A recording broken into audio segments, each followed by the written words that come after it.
하나님 말씀 로마서 16장 1절 2절 9절 보도록 하겠습니다. 같이 읽겠습니다. 내가 갱그리아 교회의 일꾼으로 있는 우리 자매 베베를 너희에게 추천하노니 너희는 주 안에서 성도들의 합당한 예절로 그를 영접하고 무엇이든지 그에게 소용되는 바를 도와줄지니 이는 그가 여러 사람과 나의 보호자가 되었습니다. 아멘. 할렐루야. 하나님의 큰 은혜가 넘치기를 바랍니다. 자, 오늘 말씀의 제목은 주 안에서 성도들의 합당한 예절이라. 우리가 능히 짐작할 수 있는 말이지만 오늘 본문 말씀에서 합당한 예절은, 성도들의 합당한 예절은 어디 안에서? 주 안에서라는 말을 초점을 둬야 합니다. 자, 한번 볼까요? 자, 교회에서 성도의 관계는 지체라고 합니다. 지체. 아주 독특하게 말하고 있는데 지체라는 말은 그리스도를 뭐라고 이야기합니까? 머리라 말하고, 성도들은 몸으로서 서로의 지체 관계에서 교회라고 일컫습니다. 그래서 교회에서 쓰는 이 지체 또는 예수 그리스도를 머리라라고 했을 때 이것이 아주 독특한 성경이 우리를 향하여서 교회와 예수님과의 관계를 말해주고 있습니다. 자, 이 관계는 혈족이나 고향, 동창 등 이런 조건들이 개입될 수가 없습니다. 그래서 교회 안에서는 오직 누구를 중심으로? 예수 그리스도 한 분으로 인해서 맺어지는 관계가 교회입니다. 그래서 교회는 누구를 높여야 된다? 예수님을 높여야 되지. 자기 집안이나 또는 혈통이나 또는 고향 사람이다, 동창, 그런 거, 물론 말은 할 수는 있겠지만은, 교회라는 이 단체는 누구를 중심으로 모여있느냐? 오직 예수님이다. 그래서 교회에서 세상에서 조건으로 맺어진 인간관계가 드러난다면 그것은 잘못된 것이다. 그런데 이제 대부분의 교회가 예수님으로 모였으니까 또 그 안에서 뭘 찾느냐? 혈통을 찾고 인간관계를 찾고 고향을 찾고 그렇습니다. 또 직업으로도 나누기도 하고, 그래서 그렇게 나누는 이유는 뭐냐면요, 서로 끈끈한 그 유대관계를 잘 맺어가지고 교회가 이탈되지 아니하고 성도들이 이렇게 부흥하는 그런 걸 기대하기 때문에 자꾸 뭘 갖추려고 하느냐? 세상에서의 조건. 그래서 직업으로 나누기도 하고 또 끼리끼리 모이기도 하고 친척관계 또 혈통관계 고향 이런 걸 자꾸 따지면서 야 너희는 우리랑 하나다 이렇게 이야기하는데 그게 교회가 아니고요. 교회는 오직 누구 중심으로? 예수님 중심으로 모이는 곳입니다. 그래서 세상에서 인간관계는 아무리 가까운 관계라 해도 아무리 가까워도 지체라고 말하지 않습니다. 한 몸의 관계가 아니지요. 그래서 교회가 한 몸이라고 이야기했을 때 예수 그리스도는 머리, 우리는 몸. 그래서 한 몸이라는 거예요. 그래서 이거는 인간관계하고는 거리가 멀다. 그래서 인간관계는 아무리 가까워도 뭐라고 하지 않는다? 지체라고 말하지 않는다. 같은 피를 나누는 형제라고 할지라도 한 몸이라고 말하지 않고 다만 가장 가까운 1촌, 2촌, 3촌, 4촌 이렇게 따지는 거죠. 그래서 촌수가 들어오지만은 교회는요 한 몸입니다. 교회는 한 몸. 그래서 그 다음 말씀 보면 그래서 참 한 몸이라 말할 때 굉장히 어색합니다. 이게 참 쓰기는 쓴데 어떻게 한 몸이냐 이런 어색함을 가지게 됩니다. 그래서 우리가 한번 살펴볼 거는 이 그리스도 피로 맺어진 형제며 한 몸이다. 이걸 누가 정의하셨느냐? 우리 하나님께서 우리에게 정의해 주신 겁니다. 그래서 이스라엘 백성이 이스라엘 백성 된 것은 그들이 어린 양의 피로 구원받았기 때문에 이스라엘 백성이지. 이스라엘 백성이란 말은 그 말 자체가 하나님께 택한 받은 백성이라는 말이잖아요. 그러니까 우리가 이제 영적인 이스라엘 백성, 새로운 이스라엘 백성이 된 것은 우리가 어린 양의 피로 오신 누구? 예수님으로 인하여 구원받았기 때문에 저와 여러분은 하나님과의 관계에서 한 몸이다.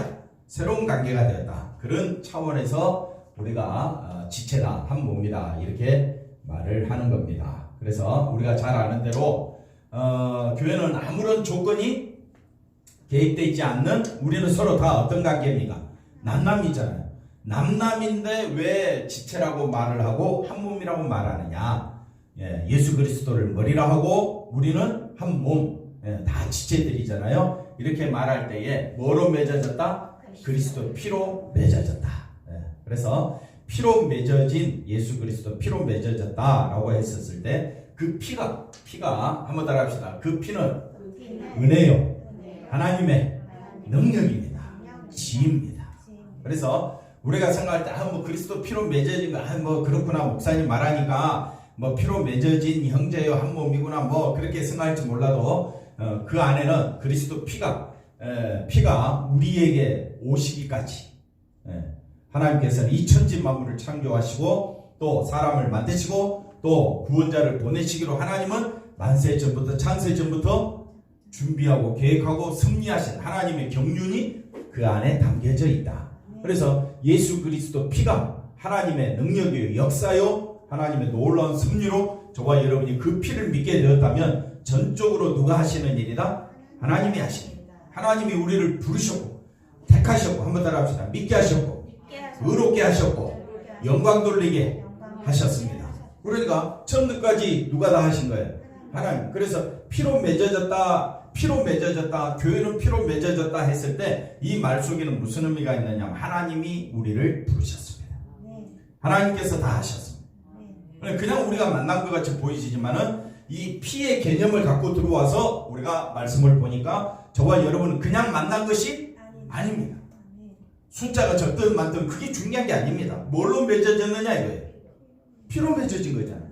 그러면 이 피로 맺어졌다는 말은 나는 없고 이제는 누구만 있다는 겁니다. 예수님만 있습니다. 그 고백으로 모인 곳이 교회입니다. 교회는 뭘로 맺어졌다고요? 피로 맺어졌다라고 했을 때 그 안에는 뭐가 가득 차 있느냐? 은혜만이 가득 차 있다. 그게 성도에 합당한 예절이다.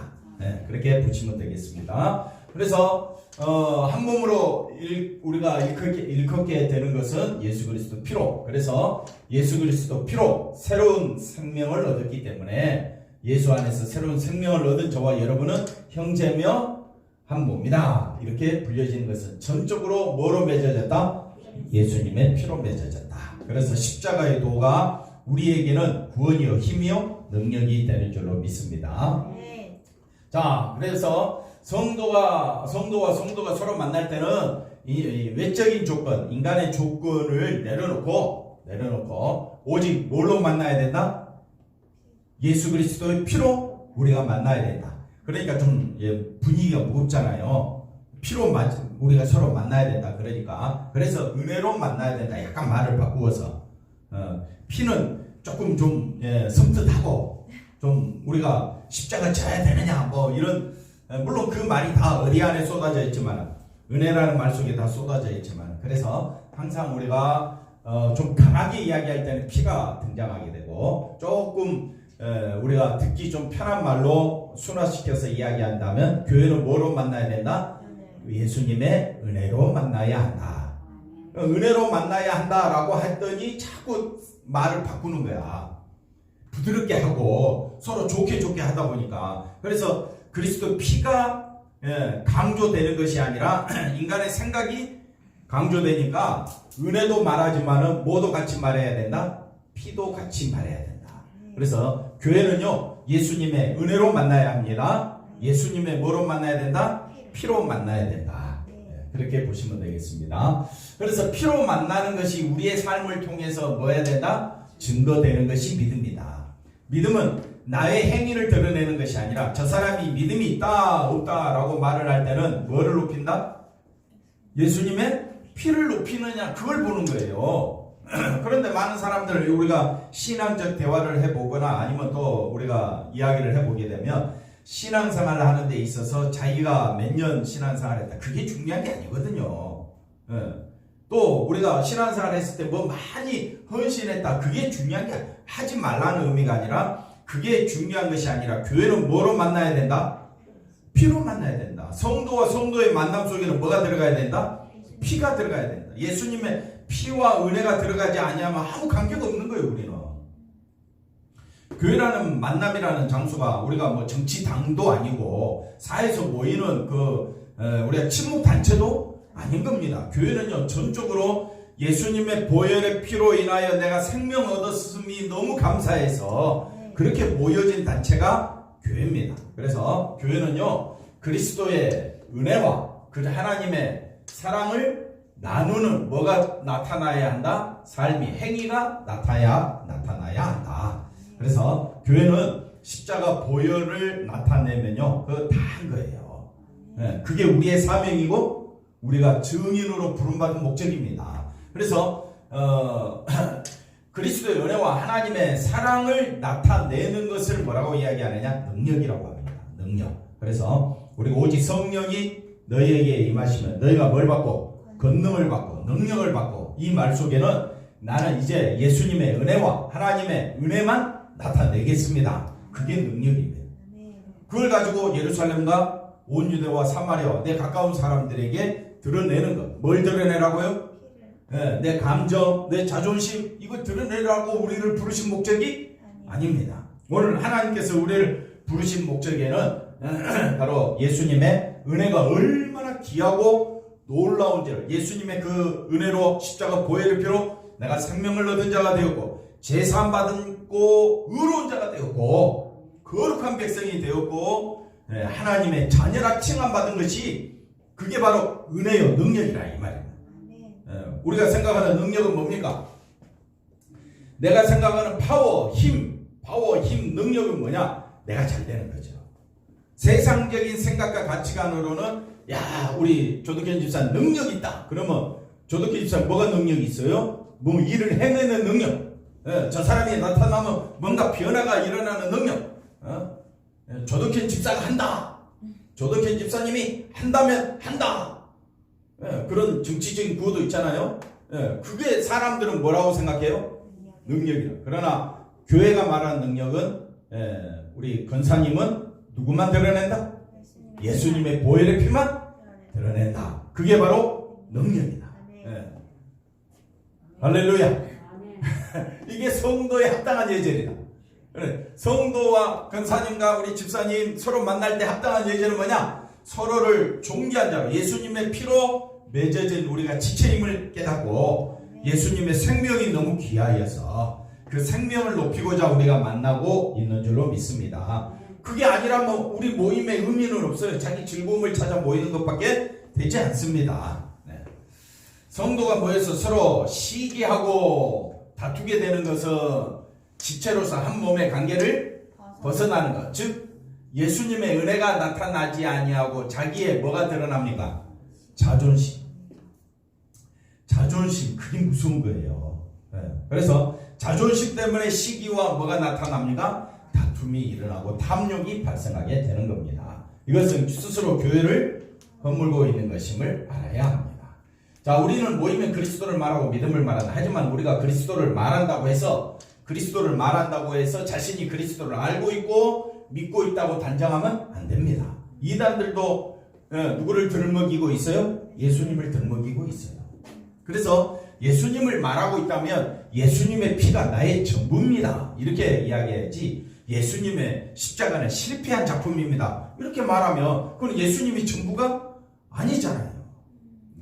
그래서 교회 안에서도 예수님을 말하지만은 예수님이 전부가 아니라 누가 전부예요? 결국 내가 전부가 돼버려요. 그래서 그런 관계로 모이게 되면요, 목사도 마음에 안 들고 장로님도 마음에 안 들고 권사님도 마음에 안 들고 이 사람은 마음에 안 들고 저 사람 마음에 들고 누가 중심이 돼버리면 자기가 중심이 되면 교회가 시끄러워지겠어요? 조용하겠어요? 아이고 답은 잘 안 해주시네요. 그러니까 우리가 교회로 모였다는 것은 누구로만 모인다는 겁니까? 예수님의 보혈의 피가 너무 감사해서. 그러니까 권사님 만나도 감사, 집사님 만나도 감사, 연구원이 만나도 감사가 나오고, 할렐루야. 목사님 봐도 감사, 장로님만 봐도 감사. 그래서 우리 교회는 감사교회예요. 감사하라고 했더니 불평만 나오면 누구를 보고 있다는 증거입니까? 자신을 보고 있다는 증거가 된 겁니다. 그래서 우리 입술에서 나오는 말을 믿지 말고 우리의 삶을 통해서 예수님의 십자가 보혈의 피가 드러나고 있는지 확인하고, 그게 진짜 믿음이다. 그러니까 각 사람의 믿음을 우리가 달아볼 수 있는 것은, 확인할 수 있는 것은 그 사람이 뭐만 높이고 있더라? 예수님의 십자가 보혈의 피를 높이고 있느냐. 그 피를 이용해서 자기를 자기를 위한 도구로 쓰고 있느냐, 완전히 차이가 다른 겁니다. 그래서 우리는 온 힘을 다하여 교회는 믿음을 확인해야 됩니다. 누구만 높이고 있는가? 예수님. 예수님만 높이는 현장이 전도의 현장이 되고, 예수님만 드러내고 십자가 보혈만 드러내고 있다면 그것이 예배 현장이 되는 거예요. 꼭 여기서만이 아닙니다. 그래서 여러분의 가정에서 예수님의 보혈의 피를 드러내고 나타낸다면 그 가정이 천국이요. 여러분의 직장이 천국이 되는 거예요. 그래서 뭐 줌으로 만나든 또는 직장에서 누구를 만나든 가장 가까운 가족이라도 자꾸 자기를 드러내고 자기 생각을 드러내면요, 서로 뜻이 안 맞을 때가 얼마나 많은지 몰라요. 부부도 뜻이 안 맞는데 하물며 부모와 자식에도 또는 다른 사람하고도 우리가 만날 때 뜻이 어떻게 같겠느냐. 근데 우리는 교회로 남남이라는 관계 속에서 교회로 모였는데, 교회는 누구만 나타내라고? 예수님의 피만 나타내라고. 이와 똑같은 말이 뭡니까? 예수님의 피만 나타내라는 말과 똑같은 말이 뭘까요? 반대로 생각하면 예수님의 피만 나타낸다는 말은, 그렇죠, 나는 내 생각과 내 마음과 내 뜻은 없습니다 라는 고백이 되는 거예요. 근데 그거는 도저히 못 참겠죠? 내 생각과 예수님의 보혈의 피로 우리가 서로 만난다고 할 때는 누구 생각을 내려놔야 되느냐? 내 생각. 나는 죄인 중에 개수요, 하나님과 원수된 자요. 늘 우리의 마음속에는 탐욕과 악독이 가득 차 있고 이걸 부인할 수가 없는 거예요. 그렇기 때문에 교회로 모였을 때는 누구만 높이자? 예수님만 높이자. 그게 바로 십자가 지는 삶이다. 내 생각, 내 자존심 내려놓고 누구를 드러내려고 하니까, 예수님 드러내려고 하니까 얼마나 속이 비비 꼬이는지 몰라요. 권사님 맞습니까? 막 고개가 절로 나오지요. 내 생각을 주장해서 내 하고 싶은 대로 막 이렇게 끌고 가고 싶은 것이 우리들의 본질 아닙니까? 근데 그걸 내려놓자니, 예수님만 드러내려고 하자니, 이건 말도 안 되는 이야기고, 다른 사람이 나를 더 없인 여길 거이고 더 무시할 건데 그래도 하겠느냐? 누가 그렇게 하셨다고요? 예수님이 그렇게 하신 거예요. 성도는 그리스도 피의 은혜로 살아가야 된다. 그리스도를 믿는 믿음으로 살아간다면 그것은 그리스도를 뭘로 알고 살아간다? 머리. 그래, 이게 성도에 합당한 예절이다. 그러니까 예수님이 내 머리라면 나는 머리가 시킨 대로 하면 되잖아요. 그런데 머리가 시켰는데 나는 아니야, 머리 뜻대로 나는 살아가기가 싫어. 그러면 이건 한 몸이 아니잖아요. 그러니까 우리 모두는 누가 머리라고요? 예수님이 머리라면 예수님도 하나님 말씀에 기쁨으로 순종했어요. 어디까지? 죽기까지 기쁨으로 순종하셨다. 예수님은 본래 하나님과 동등하시고 본체시잖아요. 그런데 그게 예수님의 부여요, 예수님의 전부인데 그 예수님이 하나님의 뜻에 의해서 사람이 되셨다. 이것 자체가 예수님은 하나님을 위해서 사셨습니다. 그래서 하나님께서 예수님이 이 땅에서 세례 받으실 때나 태어나실 때 하늘 문이 열리면서 말하기를, 이는 내 사랑하는 아들이요 내 기뻐하는 자라. 그러니 우리가 하나님을 믿고 예수님을 믿는다면 예수님은 나의 머리십니다. 맞습니까? 그러면 지체인 우리는 내 생각이 의해서 내 손이 움직이고 내 발이 움직이잖아요. 그런 것처럼 내 손과 발된 우리 성도들은 누구의 뜻에 따라서? 예수님의 뜻에 의해서 우리가 서로 살아가자. 예수님은 우리에게 뭘 강조했느냐? 나를 따라오려거든 자기를 부인하라. 자기를 부인하라. 그랬더니 교회 다니는 사람들은 자기를 부인하지는 못해. 교회 다니는 사람 똑똑하다 그러죠? 왜 똑똑합니까? 자기를 절대 내려놓지 않기 때문에 세상 사람들도 입만 살았다 똑똑하다 그러는 거예요. 그래서 그 자기를 부인하는 것이 뭐냐? 그게 날마다 십자가 지는 거예요. 그래서 이렇게 살지 못한 자기 자신을 애통히 여기면서 주님 나를 불쌍히 여겨달라고 하면서 주님 앞에 우리가 해야 될 일은 뭡니까? 주님 말씀에 순종하게 하옵소서. 자, 순종이라는 말은 주님이 나의 머리일 때 순종이 나옵니다. 예수님이 나의 머리십니까? 그걸 알고 살아가십니까? 그러면 뭐 순종이 나오는데 자발적인 순종이 나오고 기쁨과 감사의 순종이 나오게 될 줄로 믿습니다. 그게 교회다. 그래서 그리스도 피의 은혜로 산다는 뜻이며 예수님이 나의 머리다. 예수님은 나의 머리다 라는 말은 예수님의 피의 은혜가 너무 감사해서 그 은혜는 나 혼자 누리는 것이 아니라 어떻게 하자? 서로 같이 나누는 것이 주님의 뜻이다. 그래서 내 생각이라면 그냥 뭐 큰 교회 그냥 예배만 드리고 어떻게 해요? 그냥 가면 돼요. 편안하게 신앙생활 얼마든지 할 수 있어요. 그는 절대 누가 드러나지 않는다? 예수님의 보혈의 피가 드러나지 않는다. 우리 교회 안에는요 사람이 적으니까요 집안 속속히 다 알고 있어요. 그러니까 그런 가운데서 서로 높고 낮음이 존재하게 되는데 예수님의 피의 은혜가 드러나게 되면요 높고 낮음이 없습니다. 서로 예수님의 피의 은혜를 같이 나누고자 그런 마음으로 모이는 곳이 교회가 되어야 합니다. 그래서 그것이 곧 뭐로? 믿음으로 인해서 증거되는 믿음의 모습이다. 믿음이 있다면 오직 뭐만 드러나게 돼 있다? 예수님의 피의 은혜에 있다.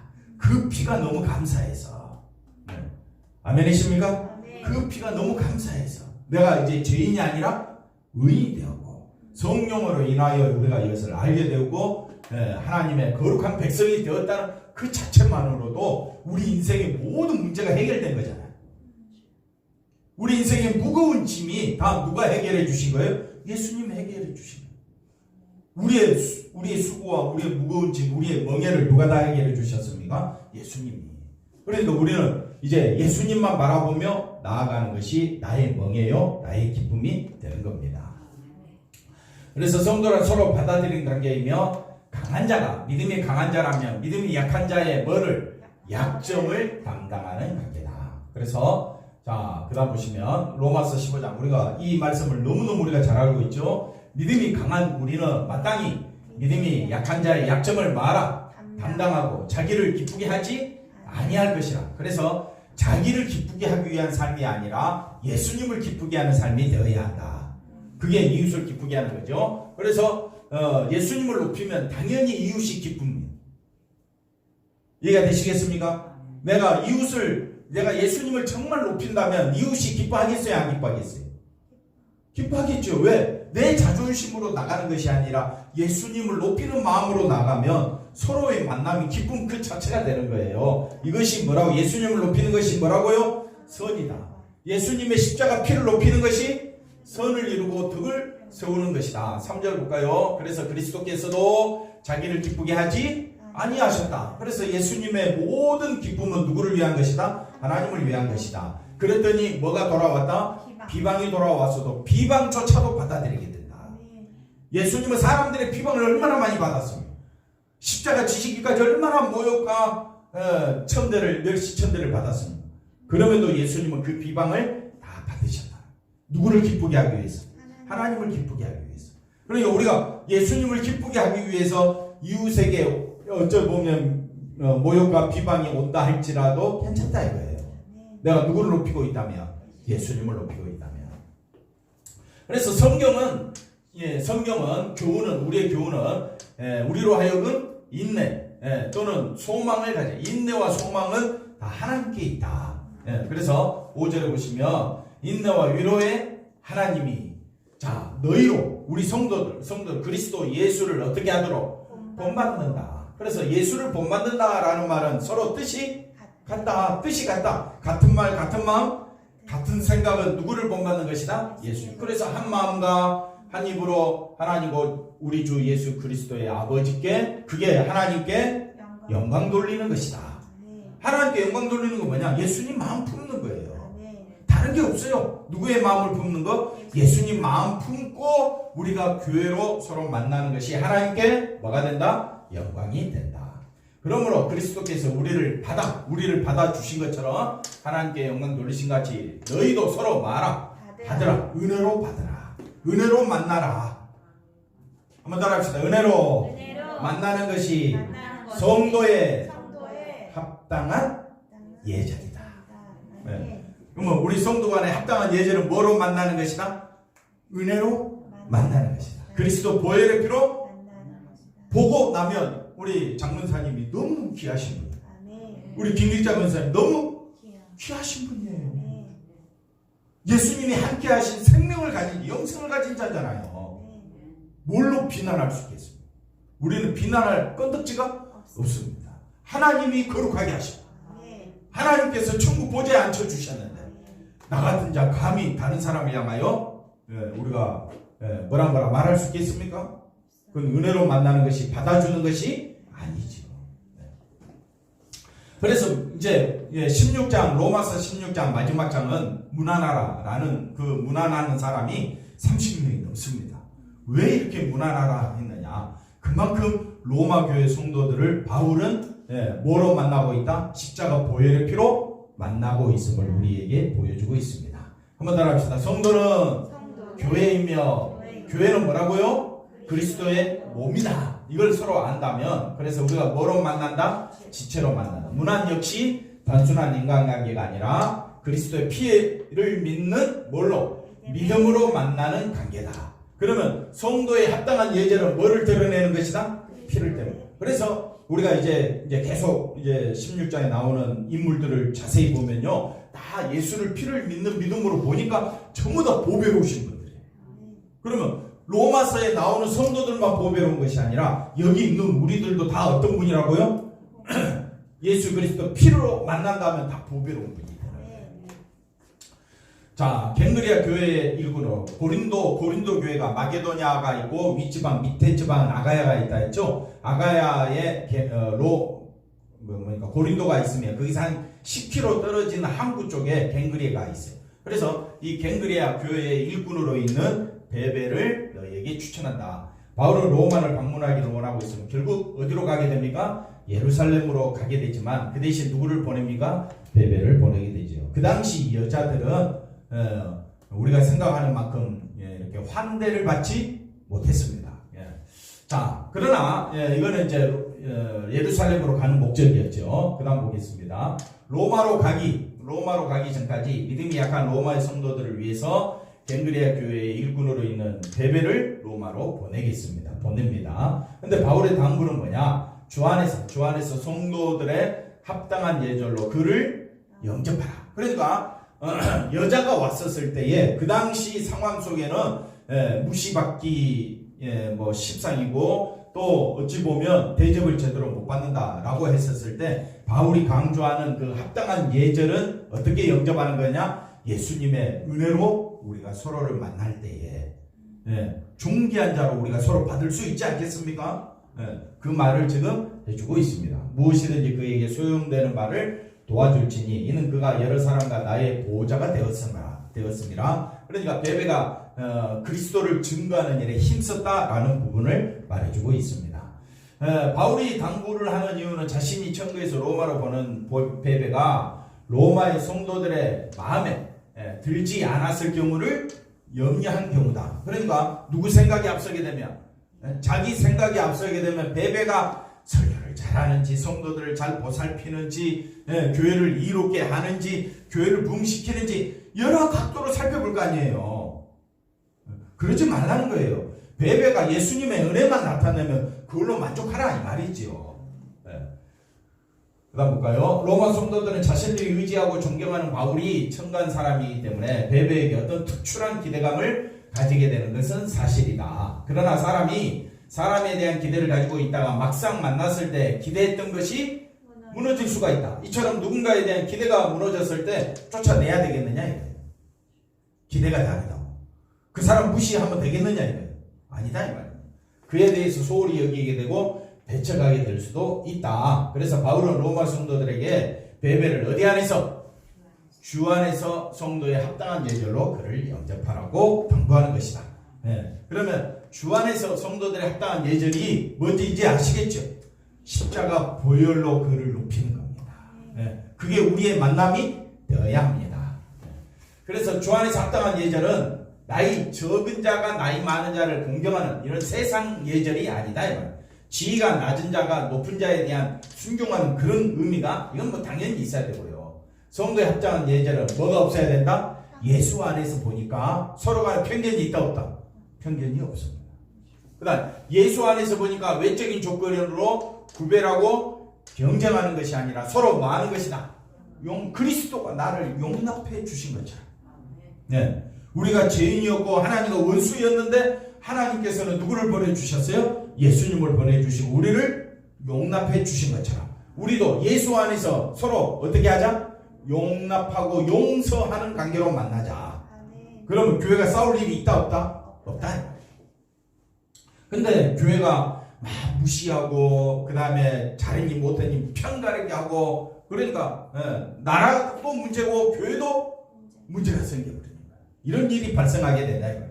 그래서 로마 교회를 보면서 우리 교회를 보면 그리스도를 섬기는 것이 뭐냐? 하나님께 영광 돌리는 것이 뭐냐? 그래서 아까 우리가 로마서 15장 7절 읽었던 것처럼 어떤 것이 하나님께 영광 돌리는 거냐? 누구를 높이는 것이? 예수님을 높이는 것이. 그것이 성도에 합당한 예절이 된다. 편견을 가지지 않고 그리스도 은혜 안에서 형제를 대하는 것. 이것이 하나님께 영광이 된다. 그래서 약한 자일 때 그 약점을 감당하고자 하는 것이 하나님께 영광이고 성도의 예절이 되는 것이다.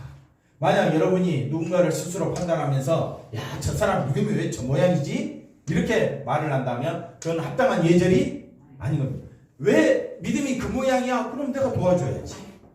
그게 합당한 예절이죠. 네. 왜 믿음이 그 모양이야? 하면서 그 사람 무시하거나 없이 여기지 말라 이 말이지. 하나님은 우리 전체 몸을 보신다. 한 사람 한 사람의 믿음을 보시며 누구의 믿음이 강하고 누구의 믿음이 약한가를 보시는 것이 아니라 믿음이 강한 자와 약한 자를 교회 안에 어떻게 해요? 섞어 놓으시고 교회 모습이 뭐냐? 예수님을 높이느냐? 아니면 누구를? 자기를 높이느냐? 그걸 보신다는 거예요. 그래서 강한 자와 약한 자가 서로 같이 나아가는 교회인가? 아니면 약한 자가 강한 자에 의해서 판단을 받고 무시를 받고 뭐 교회 같은 사랑도 없고 무시받고 나 기분 나빠서 더러워서 교회 간다 안 간다? 안 간다. 뭐 이런 소리가 들린단 말이에요. 그래서 참 이게 교회라는 데가 말은 쉬운데 모여서 뭐 잘하면 되지 않느냐? 근데 그렇지 않다는 거예요. 교회는요 철저히 누가 죽어야 되느냐? 내가 죽는 것이 교회입니다. 누가 살아나야 됩니까? 예수님이 살아나는 곳이 교회가 되어야 할 줄로 믿습니다. 그래서 우리가 다른 사람 말 들어보면요 자꾸 교회를 뭐 이리 판단하고 저리 판단하고 성도들을 뭐 이리 판단하고 저리 그 말에 속지 마시고 그 말을 들을 때마다 예수님의 십자가만 높이는 우리의 만남이 되게 해달라고 우리는 그렇게 기도해야 됩니다. 자, 교회는 개인의 신앙이 특출해야 하는 것이 아니라 각기 맡은 역할을 잘 감당하면서 한번 따라 합시다. 함께 자라가고 함께 예수님을 높이는 곳이 되어야 합니다. 그래서 약한 자의 약점을 같이 담당하고 그 짐을 서로 나누어진다. 그래서 약한 자의 약점은 뭡니까? 자존심 때문에 얼마나 기가 센지 몰라요. 그런 사람 약점을 같이 나누어주고 그 짐을 함께 진다는 말은 그 약한 자의 모습을 같이 동의해 주는 거예요. 같이 생각해 주는 거예요. 그러면서 나는 예수님 피로 인하여 구원받은 것이 너무 감사해서 그 은혜로 사는 것이 나는 교회라고 생각해. 나는 십자가 보혈의 피로 나는 새 사람 되었어. 그러니까 교회는요 누구만 높이자? 예수님만 높이자. 약한 자, 나는 목사님 때문에 시험 들었어. 그래 맞아, 목사님도 사람이야. 너도 사람이고 다 시험 들어. 그러나 그런 우리를 위하여 누가 오셨다고요? 예수님이 오셨어. 예수님을 높이면 되지 않느냐? 우리가 먼저 모범을 보이자. 아멘? 누가 먼저 모범을 보이자? 내가 먼저 예수님을 보이겠다. 그게 교회에 모이는 목적이다 이 말입니다. 자, 교회는 서로 어떤 사람들이 모인 곳입니까? 부족합니다. 그러나 교회를 예수님은 뭐라고 이야기합니까? 온전하다고 합니다. 왜 온전하느냐? 누구만 높이니까? 예수님만 높이고 예수님이 우리를 뭐라고 이야기합니까? 온전하다고 이야기하기 때문에 그렇습니다. 그래서 개인의 능력이 증거되는 것이 아니라 몸의 연합으로 예수님만 높일 때 교회는 온전해지는 겁니다. 주 안에서 합당한 성도의 예절과 서로를 채워감으로 온전함을 말하 증거. 그래서 온전함을 증거하고 이것이 성도의 합당한 예절이라면 예수님의 보혈의 피로 기뻐하는 우리 모두가 되어야 할 줄로 믿습니다. 그래서 성도를 대할 때 우리의 역할은 뭐 하는 것이다? 용납하는 것이고 부족함을 채워주는 것이다. 성도를 판단하는 것이 아니다. 교회는 그리스도의 몸으로 함께 자라가는 것이다. 기도하겠습니다. 하나님 감사합니다. 주 안에서 우리가 살아가는 믿음의 사람 되게 하여 주옵소서. 우리가 주 안에 있다는 말은 나는 없고 나는 죽었고 나의 생각과 나의 마음은 예수님께 속하였다 라는 말을 우리가 잘 기억하여서 항상 주 안에서 예수님 중심으로 만나고 또 우리가 서로 찬송하고 하나님 말씀 듣는 우리 모두가 되게 하여 주시옵소서. 예수님의 이름으로 기도하옵나이다. 아멘.